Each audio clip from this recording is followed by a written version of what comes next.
Ողջույն, մենք ներկայացնում ենք Փարեքարի միջնակարգ դպրոցը։ Մեր նախագծային աշխատանքի թեման է քարտեզագրելով Գրիգոր Նարեկացու ուղին, Նարեկավանքից մինչև համաշխարհային ճանաչում։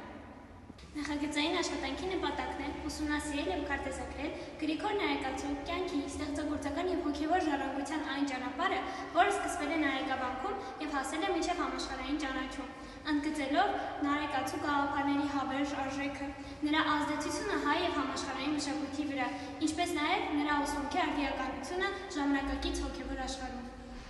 Մեր նախագծային աշխատանքի խնդիրն է համադրելով Գրիգոր Նարեկացու կյանքի պատմական իրականությունը և նրա ստեղծագործության համաշխարհային արձագանքը բացատրել, թե ինչ ճանապարհով է Նարեկավանքի վանականը դարձել ՅՈՒՆԵՍԿՕ-ի հռչակած համաշխարհային հանճարներից մեկը։ Աշխատանքի արդյունքում բացահայտել ենք Նարեկացու կյանքի և գործունեության հիմնական փուլերը, ներկայացրել, թե ինչպես նրա ստեղծագործությունը վերափոխվել համամարտկային արժեքի, ընդգծել մատյան ողբերգության պոեմի դերը, որպես ՅՈՒՆԵՍԿՕ-ի կողմից գնահատված մշակութային ժառանգություն, ապացուցել, որ Նարեկացու պատգամը հատում է ժամանակի և տարածության սահմանները, դառնալով հայ և համաշխարհային հոգևոր արժեքների խորհրդանիշ։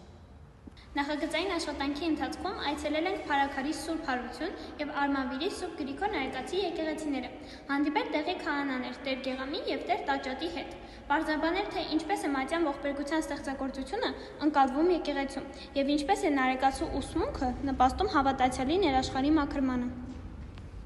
Հանդիպում ենք ունեցել հայ երաժշտագետ, միջնադարագետ, ՀՀ արվեստի վաստակավոր գործիչ, արվեստագիտության դոկտոր, պրոֆեսոր, Գեղարդ երգեցիկ խմբի գեղարվեստական ղեկավար Մհեր Նավոյանի հետ, որի ընթացքում ունեցանք զրույց-քննարկում, թե ժամանակակից հայ երաժիշտներից ովքեր են անդրադարձել Նարեկացու խոսքին, որպես տեքստային հիմք իրենց ստեղծագործություններում, պարզել, թե ինչ դեր ունի ալիտերացիան Նարեկացու գրերի հնչողության և երաժշտայնության մեջ։ Այդ բաղաձայնույթի կամ տառերի կուտակում այդ ալտերացիա կոչվող երևույթը օրինակ հետաքրքիր է երաժշտության մեջ արդյոք ինքն է եղել հայկական հոգևոր երաժշտության մեջ դրա հիմքը կամ օրինակ եղել են այնպիսի բաներ, որ Նարեկացուց է սկսվել հոգևոր կամ առհասարակ հայկական երաժշտության մեջ գործածվել։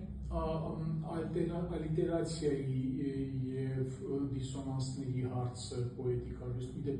տերմինը երաժշտության մեջ ուրիշ բան կնշանակի դիսոնանս, պոեզիայի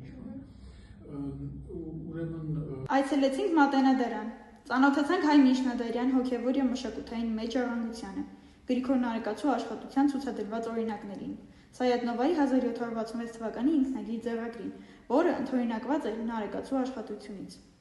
Նարեկացու հոգևոր խոսքը ներառական կրթությանը հասանելի դարձնելու համար համագործակցեցինք լսողության խանգարումներ ունեցող երեխաների հատուկ կրթահամալիրի ժեստերի լեզվի առաջին ուսուցիչ Զուբեյդա Մելիքյանի հետ, ով ժեստերի լեզվով թարգմանեց Նարեկացու աղոթքներից։ Սա ներառական կրթության նոր քայլ է դեպի հասանելիություն, հավասարություն և հոգևոր միասնություն։